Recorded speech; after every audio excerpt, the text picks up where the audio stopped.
La acción humana, Tratado de Economía, por Ludwig von Mises. 147, cuarta parte, la cataláctica o la teoría del mercado. Capítulo 17, el cambio indirecto. 19, el patrón oro. Por sus propiedades minerales, físicas y químicas, la gente adoptó para los servicios monetarios el oro y la plata. El empleo del dinero en una economía de mercado es praxeológicamente imperativo. El que precisamente el oro, y no otra cosa cualquiera, se empleara como dinero, no es más que una circunstancia histórica, y como tal, intrascendente para la cataláctica. En la historia monetaria, al igual que en todas las demás ramas históricas, es forzoso acogerse a la comprensión histórica. Si pretendemos calificar de vetusta reliquia al patrón oro, igual expresión podríamos aplicar a todo fenómeno de orden histórico. El que el pueblo británico hable inglés y no danés, alemán o francés es reliquia igualmente vetusta. Aquellos ingleses que no están dispuestos a sustituir su idioma por el esperanto habrán de ser tenidos por tan dogmáticos y ortodoxos como quienes no están dispuestos a pronunciar beatíficas alabanzas en favor de la intervención monetaria. La desmonetización de la plata y la implantación del monometalismo sobre la base del oro fueron efectos de la intervención gubernamental en el mundo monetario. A nada conduce divagar sobre qué hubiera sucedido en ausencia de tal actuación. Pero no se puede pasar por alto que lo que aquellos políticos intervencionistas pretendían en modo alguno era imponer el patrón oro. Las autoridades deseaban el bimetalismo. Querían evitar, decretando una paridad rígida y oficial entre el oro y la plata, las fluctuaciones que en las respectivas cotizaciones de ambos metales se producían. Tales políticos se equivocaban totalmente, como solo burócratas son capaces de errar, al interpretar los fenómenos del mercado. De ahí que fracasaran lamentablemente todos los intentos que se hicieron por imponer el bimetalismo del oro y la plata. Tan lastimoso fallo fue precisamente lo que obligó a implantar el patrón oro. La aparición del patrón oro puede, pues, interpretarse como durísima derrota sufrida por los gobernantes y por las filosofías que tanto suelen amar. Durante el siglo XVII, las autoridades inglesas sobrevaloraron la guinea en relación con la plata, provocando la desaparición de esta última de la circulación. Solo las piezas extremadamente desgastadas o cuyo peso por cualquier otro motivo hubiérase reducido continuaban circulando. No era negocio exportarlas ni revenderlas como metal. Fue así, contra la voluntad del gobierno, como en Inglaterra se implantó el patrón oro. Solo mucho más tarde, la ley sustituyó ese patrón oro de facto por el patrón oro de jure. El gobierno inglés abandonó sus infructuosos intentos por imponer el patrón plata y dejó de emitir moneda legal con dicho metal, que ya solo fue acuñado en forma de piezas fraccionarias cuyo poder liberatorio estaba estrictamente tasado. Tales monedas de plata no eran dinero, sino sustitutos monetarios. Su valor, en cambio, provenía no de su contenido en plata, sino de que, sin coste a la vista, podían ser canjeadas por oro, a la par. De facto, no eran más que billetes de banco impresos en plata, es decir, créditos que daban derecho a una determinada cantidad de oro. Más tarde, de modo similar, durante el siglo XIX, el doble patrón dio paso en Francia y en los demás países de la Unión Monetaria Latina a la aparición de un monometalismo de facto a base del oro. Estos gobiernos, en efecto, cuando la baja del precio de la plata durante los años 70 del pasado siglo, automáticamente había reemplazado el patrón oro de facto por un patrón plata de facto. Suspendieron la acuñación de esta, preservando así el patrón oro. En los Estados Unidos, la estructura de precios registrada por el mercado de los metales preciosos ya antes de la Guerra Civil había transformado el legal bimetalismo en un monometalismo de facto basado en el oro. Pasado el periodo de los greenback, se inició una lucha entre los partidarios del patrón oro y los que favorecían el patrón plata. Al final vencieron los primeros. Y una vez que las naciones de economía más adelantada hubieron adoptado el patrón oro, todos los demás países siguieron su ejemplo. Tras las grandes aventuras inflacionarias de la Primera Guerra Mundial, la mayor parte de los países se apresuraron a retornar al patrón oro puro o al patrón de cambio oro.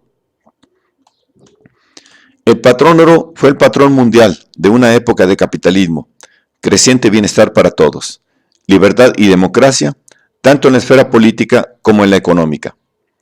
Para los librecambistas, la principal virtud del sistema consistía precisamente en que era un patrón internacional, tal como exigía un comercio universal con un mercado monetario y de capitales que abarcaba todo el mundo. El patrón oro fue el medio de intercambio, gracias al cual pudo el industrialismo y el capital de Occidente llevar la civilización hasta los más escondidos rincones de la tierra, destruyendo supersticiones y prejuicios arcaicos, sembrando la semilla de una vida nueva y un nuevo bienestar, liberando mentes y almas y produciendo riquezas nunca soñadas. Acompañó el patrón oro al progreso triunfal del liberalismo occidental, que aspiraba a unir a todas las naciones en una comunidad de pueblos libres que cooperan pacíficamente en mutuo beneficio. Es fácil comprender por qué se consideraba el patrón oro como el símbolo de esta histórica revolución, la mayor y más beneficiosa que jamás el hombre haya puesto en marcha. Todos aquellos a quienes repugnaba el progreso hacia el bienestar, la paz, la libertad y la democracia, odiaban al patrón oro, y no solo por su significación económica.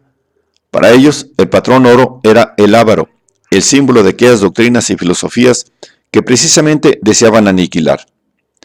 En la lucha contra el patrón oro estaban en juego cosas de mucha mayor trascendencia que los meros precios de las mercancías o los tipos de cambio de las monedas extranjeras. Ataca al patrón oro el nacionalismo, porque pretende aislar al país del mercado internacional, implantando la autarquía en la mayor medida posible. El intervencionismo y los grupos de presión luchan contra el patrón oro porque es un grave obstáculo que impide manipular los precios y los salarios. Las embestidas más fanáticas contra el oro provienen, sin embargo, de quienes propongan la expansión crediticia. Para sus partidarios, la expansión crediticia es la panacea que cura todas las dolencias económicas. Con ella se puede rebajar e incluso suprimir el interés, elevar los salarios y los precios, beneficiando a todos, salvo a unos cuantos parásitos capitalistas y empresarios explotadores, y librar al fisco de la necesidad de nivelar el presupuesto. La expansión crediticia, en resumen, hace prósperas y felices a todas las gentes honestas. Solo el patrón oro, ese diabólico ingenio arbitrado por estúpidos y malvados economistas ortodoxos, impide a la humanidad disfrutar de perdurable prosperidad. El patrón oro no es, desde luego, un patrón perfecto ni ideal. La perfección no es atributo de las obras humanas, pero nadie puede decirnos por qué otra cosa mejor podría sustituirse el patrón oro. El poder adquisitivo del dinero nunca podrá ser totalmente estable.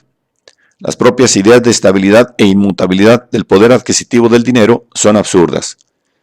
En un mundo viviente y cambiante, el dinero nunca puede tener poder adquisitivo plenamente estable. En la imaginaria construcción de una economía de giro uniforme, no tienen cabida los medios de intercambio. Nota típica del dinero es la variabilidad de su poder adquisitivo. Los adversarios del patrón oro, sin embargo, no pretenden en modo alguno estabilizar el poder adquisitivo del dinero. Al contrario, lo que quieren es permitir al gobierno que maniobre sobre dicho poder adquisitivo sin que en ello se vea entorpecido por cierto factor externo, o sea, por la relación monetaria del patrón oro.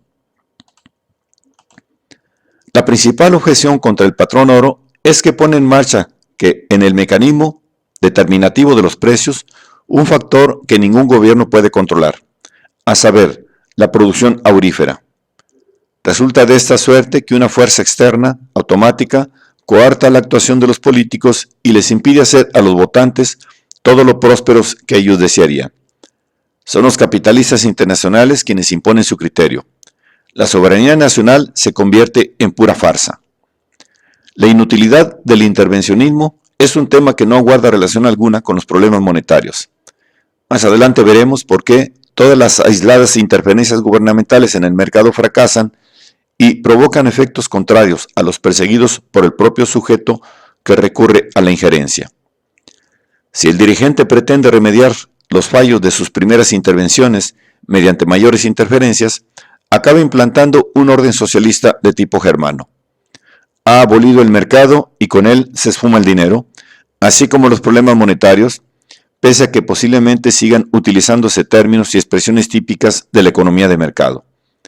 No es, desde luego, el patrón oro lo que en tales casos hace impracticables los buenos deseos de tan paternales gobernantes. Puesto que el patrón oro condiciona el incremento de las existencias auríferas a la lucratividad de su producción, coarta la capacidad inflacionaria de los políticos. El patrón oro independiza el poder adquisitivo del dinero de las cambiantes ambiciones y doctrinas de los políticos, de los partidos políticos y los grupos de presión. Esto no es un defecto, sino precisamente la virtud más preeminente del sistema. Toda interferencia en el poder adquisitivo del dinero es necesariamente arbitraria.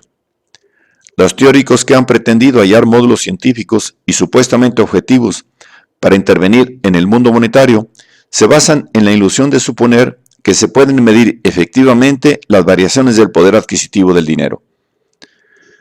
El patrón oro sustrae a la política la determinación del poder adquisitivo del dinero en lo atinente a las mutaciones de origen monetaria del mismo.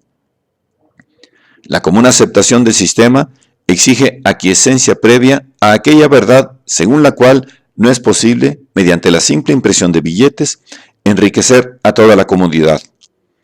El odio hacia el patrón oro brota de la superstición de creer que el Estado omnipotente puede generar riqueza lanzando al mercado meros trozos de papel. Se ha dicho que el patrón oro es también un patrón intervenido. ¿Pueden los gobernantes influir en el poder adquisitivo del oro, ya sea mediante la expansión crediticia, sin sobrepasar los límites impuestos por la plena canjeabilidad de los sustitutos monetarios, ya sea indirectamente, implantando medidas que induzcan a la gente a restringir sus saldos de tesorería? Así es, en efecto. No se puede negar que el alza de precios registrada entre 1896 y 1914 fue en gran medida provocada por actuaciones gubernamentales de este tipo. Lo bueno del patrón oro, sin embargo, es que reduce rigurosamente a límites mínimos tales actuaciones tendentes a disminuir el poder adquisitivo del dinero. Los inflacionistas se oponen al patrón oro precisamente porque estas limitaciones constituyen obstáculos insalvables que les impiden llevar adelante sus planes. Lo que los expansionistas consideran defectos del patrón oro son en realidad sus más excelsas virtudes, porque el patrón oro impide que prospere toda aventura inflacionaria en gran escala que puedan ingeniar los políticos. El patrón oro ha fracasado. Los gobernantes quieren suprimirlo porque creen aquellos mitos según los cuales la expansión crediticia permite rebajar el tipo de interés y mejorar el saldo de la balanza comercial. Sin embargo, ningún gobierno goza de suficiente poder para arrumbar definitivamente el patrón oro. El oro es el dinero del comercio internacional, la valuta de la comunidad económica que forma la humanidad toda. No puede verse afectado, en su consecuencia, por medidas emanadas de gobiernos cuya soberanía está geográficamente delimitada. Mientras un país no sea plenamente autárquico en el más riguroso sentido económico, mientras subsistan algunas ventajas en esas murallas con las cuales el nacionalismo de los gobernantes pretende aislar del mundo al país, el oro seguirá empleándose en la esfera dineraria. A estos efectos, no interesa que el gobierno confisque cuantas monedas y lingotes de oro caigan en sus manos, castigando como criminales a los tenedores de dicho metal. Los convenios bilaterales mediante los cuales los gobernantes pretenden eliminar el oro del comercio internacional se cuidan bien de no mencionarlo. La realidad, sin embargo, es que tales pactos valoran en oro los saldos resultantes. Quien compra o vende en el mercado extranjero calcula en oro las ventajas e inconvenientes de las transacciones. Puede el gobierno ver suprimido toda relación entre la moneda nacional y el oro, y sin embargo, los precios interiores seguirán manteniendo una íntima proporcionalidad con respecto al oro y a los precios oro del mercado internacional. Si un gobierno en verdad desea acabar con toda posible relación entre la estructura de los precios interiores y la de los precios internacionales, deberá recurrir a medidas de otro tipo, tales como la imposición de prohibitivos gravámenes a la importación y a la exportación. La nacionalización del comercio exterior, aunque se efectúe interviniendo directa y abiertamente el comercio de las divisas, no permite acabar con el oro. Los gobiernos, en cuanto comerciantes, recurren al mismo como medio de intercambio. Esta lucha contra el oro, que es una de las principales ocupaciones de todos los gobernantes contemporáneos, no debe considerarse un fenómeno aislado. Es tan solo una manifestación más de ese gigantesco proceso de destrucción típico de nuestra época. Se ataca al oro porque la gente pretende reemplazar el comercio libre por la autosuficiencia nacional, la paz por la guerra y la libertad por la omnipotencia totalitaria. Tal vez llegue un día en que la técnica descubra un sistema que permita producir oro a tan bajo coste que deje de servir para fines monetarios. Será preciso entonces sustituirlo por otro patrón. Por supuesto, no merece la pena que hoy nos preocupemos de cómo resolver semejante cuestión. No tenemos la menor idea de las circunstancias en que habría que abordar esa decisión. La cooperación monetaria internacional. El patrón oro opera en la esfera internacional sin precisar de intervención gubernamental alguna. Permite una efectiva y verdadera cooperación entre los innumerables miembros que integran la economía de mercado de ámbito universal. No es necesario implantar ningún servicio oficial para que el patrón oro funcione como auténtica valuta internacional. Lo que los gobiernos denominan cooperación monetaria internacional no es en realidad otra cosa que actuaciones concertadas para provocar la expansión crediticia. Los políticos han aprendido que la expansión crediticia realizada en un solo país provoca siempre la huida del dinero hacia el extranjero. Suponen los gobernantes que es tal salida lo que frustra sus planes para provocar la expansión permanente mediante la rebaja del tipo de interés. Si todos los países cooperan en una misma política expansionista, el obstáculo podrá sortearse. Lo que conviene es crear un banco internacional que emita medios fiduciarios que todo el mundo, en todas partes, deberá emplear como sustitutos monetarios. No es necesario resaltar aquí que no es la salida de capitales lo que impide rebajar, mediante la expansión crediticia, el tipo de interés. A tema tan trascendental están dedicados otros capítulos y secciones del presente tratado. Pero hay otro interesante problema que sí conviene abordar. Supongamos que existe ya ese Banco Internacional creador de medios fiduciarios cuya clientela abarca toda la población terrestre. Para lo que aquí nos interesa, carece de importancia el que esos sustitutos monetarios tengan acceso directo a las respectivas tesorerías de las personas naturales y jurídicas que han de emplearlos o que, por el contrario, sean retenidos por los diversos bancos centrales como reservas, respaldando los sustitutos monetarios nacionales emitidos por estas instituciones. Lo importante es que, efectivamente, existe una moneda internacional uniforme. Tanto los billetes como el dinero talonario y nacional pueden ser canjeados por los sustitutos monetarios que el Banco Internacional emite. La necesidad de mantener la paridad entre la moneda nacional y la internacional coarta la capacidad de los respectivos bancos centrales para hacer expansión crediticia. El Banco Mundial, en cambio, solo se ve refrenado, en este sentido, por aquellos factores que invariablemente tasan la expansión crediticia por parte de un banco único que opere en un sistema económico aislado o en todo el mundo. Supongamos, asimismo, que el Banco Internacional no emite sustitutos monetarios, una parte de los cuales serían medios fiduciarios, sino que por el contrario lo que crea es dinero fiat internacional. El oro ha sido desmonetizado. El único dinero circulante es el de esa entidad internacional. Puede ésta, desde luego, incrementar la cantidad de dinero existente siempre y cuando no lleve las cosas hasta el punto de provocar la crisis de desconfianza y el derrumbamiento del sistema monetario. De este modo se realiza el ideal keynesiano. Hay una institución que puede ejercer una presión expansionista sobre el comercio mundial.